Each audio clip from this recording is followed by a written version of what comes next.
called our family doctor to ask some questions about COVID because we wanted to know, were there things that they knew of that we could do to reduce risk of getting it and so on and so forth, right? Like, the old ounce of prevention is worth a pound of cure sort of thing. It's like, well, yeah, what else can we do, right?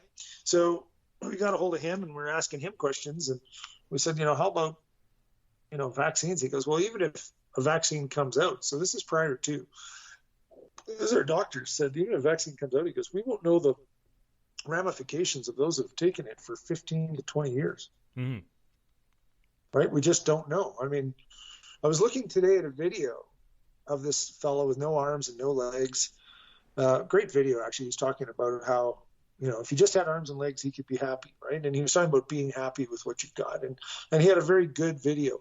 But I was looking at him and I thought, I know who that guy is. I know he's a thalidomide baby. And you know what? His mom trusted the science. But anyway, that's a sidebar, right?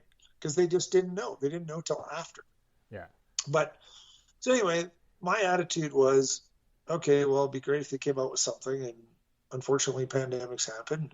I don't know what else to think, but we'll try and avoid getting it. It would be smart because it sounds like this thing is going to kill everyone, right? That's how they put it out. They had that thing on the internet where you could look and see how many people were dying every moment and all the rest of it was fantastic.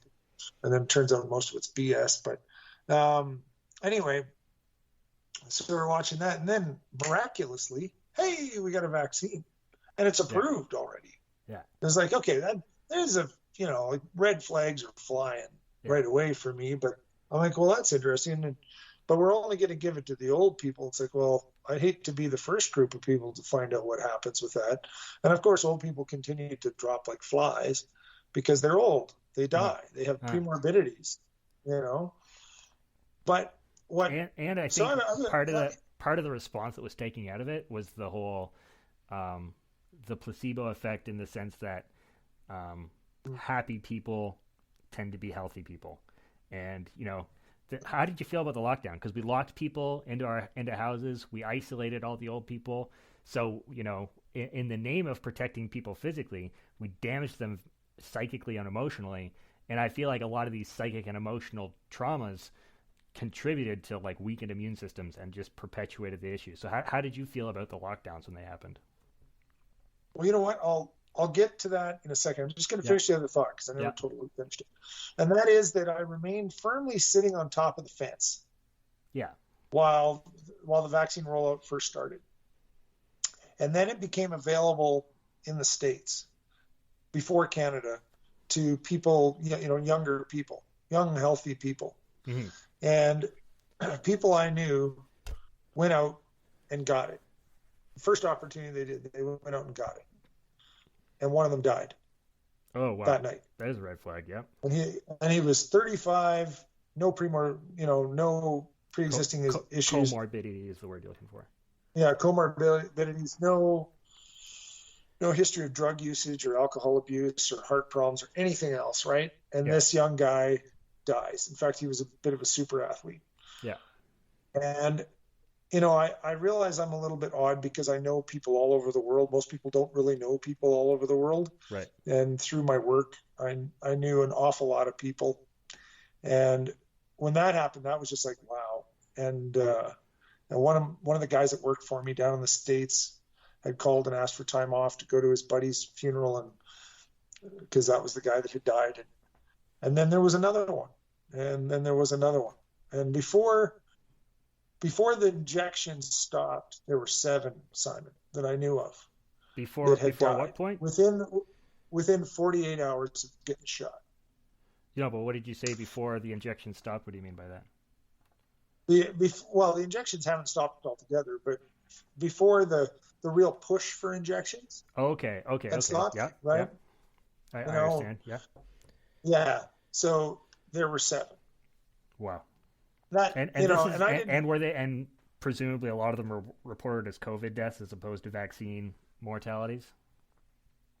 Only one of them, and that one had COVID about 60 days prior to actually getting the shot. Yeah.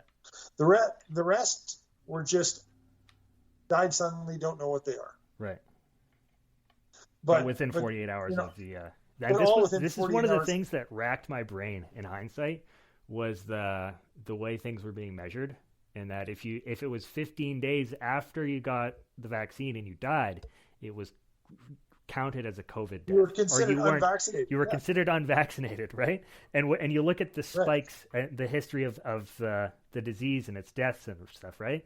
The highest spikes of deaths was during the vaccine rollout, right. and those Yeah, deaths were, absolutely. they were unvaccinated deaths, and it was just the weirdest. You ever heard or read of the book How to Lie with Statistics? It's like after reading that book, you'll never trust another pandemic again, right?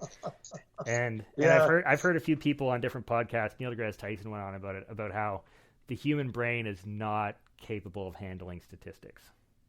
Like yeah. we relate far more better than to an engaging personal story than we ever will about understanding 99.0 Right. death rate kind Well, of thing. right. Yeah. Right. Yeah. I mean, the numbers don't lie, but liars use numbers, and that's Oh yeah, that's a good one. Oh, I love that. that's the way that works. So Yeah, anyway, up until the rollout and that first death, I was firmly on the fence. yeah, At the first death, because it shouldn't have happened, and because no one would explain it, I stepped onto the no, this shouldn't be happening camp. And yeah. then as it continued to happen, and other adverse reactions I'm not going to get into because they're quite personal Yep. in my family, you know, just stuff that it's like, holy cow, the the reactions are horrible. Hmm. So, I looked at it, I thought, you know what, I'm fine. And then I'm pretty sure that at one point I contracted COVID Hmm. because of the symptoms that I had. Now, the local authorities at the time refused to test us, and we couldn't get quick test kits. Hmm. So I wasn't able to go and confirm that that's what it was. But I had the brain fog, and I had a whole bunch of the regular symptoms. Yeah. Um, and my reaction to getting that was, my emotional reaction was good. Now I'm building antibodies. Hmm. Yeah, I got to put up with it like any other flu, but frankly, I've had much worse flus, and the brain fog was weird, but got through it, and it's like, okay, now I got antibodies, and those antibodies, my body's pretty good at doing it what it's designed to do.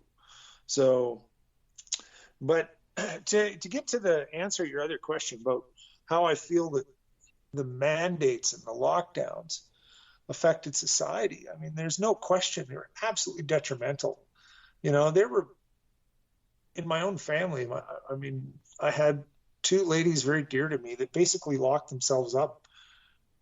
Both ladies are in their 80s, and they locked themselves up for months. Hmm. They didn't see almost anyone.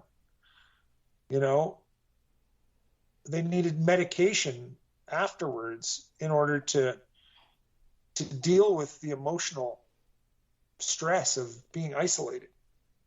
And when one of them finally came out after months and months and months of trying to get her to go outside and see that the world wasn't melting down, because she was glued to mainstream media telling her Right. that, the world was ending, she went out and she called me and said, "It's fine out there."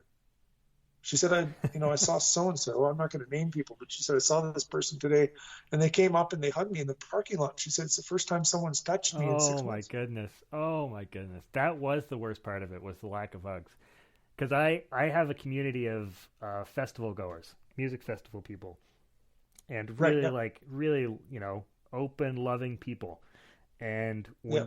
when they took away the hugging, it was like it was traumatic. It was like you had to like, and it was a good thing for as far as consenting and people learning about what consent was, because you had to ask someone if they Right. wanted to have a hug. Sometimes you put your arms open Yeah.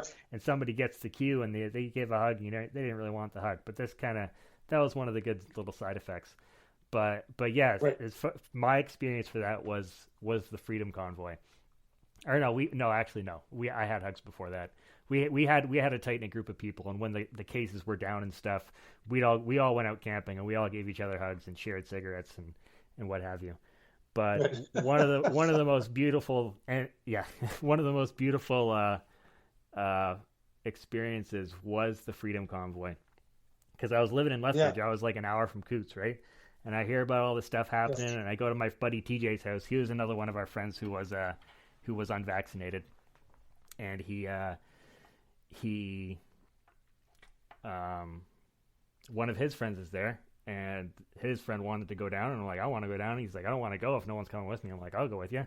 So I went down there with this guy, and just the energy there. Like, I'd been to festivals before. It was like a festival energy, but it was a festival where you were breaking the law, but you were breaking the law for a cause, kind of thing. And to see, like, it was just such a sea change, because I know I was still going to college at the time. Everyone was masked all the time, and to see all these smiling faces, like, oh my goodness, like, Yeah. I filled this empty hole in my heart that I didn't realize was there, and it was such a joyous occasion. And just going up to complete strangers and giving them hugs, like, oh my goodness. After Yeah. all the things, I was arguing with some guy, because after the Freedom Convoy happened, a lot of people who were against the narrative were self-censoring, right? They were like, I know that Yeah. my views are unacceptable views, so I'm just going to keep them to myself. But after that happened, I'm like, cool, there's a bunch of people who believe this. The tides are turning. Like, I'm going to start calling out the people I'm going to start calling bullshit when I see it, right? And so anyway, I was getting into it with some guy on the internet about, he's like, you shouldn't call out the authorities, because then the spotlights come on and yada yada. I'm like, sorry man, I'm just like, and I kind of told him what I just told you. I was like, this was a beautiful experience. Like, all these people represent the people who believe that the pandemic is over. And like, I'm sorry we beat you to the punch, but like, it's over. I gave people hugs, you know? Yeah. Yeah. It's interesting. I didn't know you'd gone down to Coots. I went down there for a day as well. I happened to be doing a big trip through Alberta, Yeah. and me and a buddy had to go down to Pincher Creek, and we said, well, if we're going to go south anyway, let's go see what all the hubbub is about, Mm-hmm. right? And I got to give the police tons of credit, because when you drove up, or at least when we drove up to the protest, we were, it says there were sandwich boards on the highway. It said police incident ahead, whatever. And I thought, oh yeah, here we go. And we got down there, there's a bunch of cop cars, and the cops came over, and this cop not wearing a mask, and the cop came over to the vehicle, and he goes, hey, you here for the friendly protest? And I'm like, yep. He goes, okay, please make sure and park on the shoulder. Don't get down too far in the ditch. You'll get stuck down there. It's kind of icy. And yeah, make sure you don't block traffic. You can get out. Have a good time. Keep it peaceful. Thanks. And we're like, yeah, thank you, man. He gave us a little fist bump. Yeah. And we did that. We parked kind of way back, and then we walked the whole thing and said hi to everybody. We brought a bunch of boxes of. Last thing I did on the way to Lethbridge was stop at Costco and bought a whole bunch of granola bars. Nice. Because I wasn't sure if I was like going down there to give these to truckers, Right. but they had the barbecues set up, and Yeah. if you didn't know better going down there, you would think you were going to the rodeo. Yeah. Yeah. Or because there's everything you would see at the rodeo, with the cowboys riding around with Canadian flags, but everybody was respectful with everybody that I saw. Mm-hmm. And when you got right down to the end of the protest, where you had to turn and come back in that horseshoe shape, Yeah. there were lots of RCMP, and I made a point of going over and saying hi to them. Yeah. And thanking them for protecting those people that had a right to protest, and for keeping it peaceful and not escalating it. And it was interesting, because I watched the faces of these police officers. Most of those guys didn't want to be there. They weren't bitter towards the people protesting. They were, if they could have, they would have put on a cowboy hat and grabbed a Canadian flag and stood on the other side of the street. Right. I swear, the vast majority of them. Yeah. So I think the convoy was a turning point, absolutely. Not just in Canada, but around the world. It was, dude. It was a very unbelievable feeling to I'd see these videos coming in. Like, there's a video from down in Mexico, and it was crazy, because the Canadian flag became the flag of freedom. You know how, like, World War I, World War II, like the American Yeah, flag, whether you yeah, watched American propaganda or not,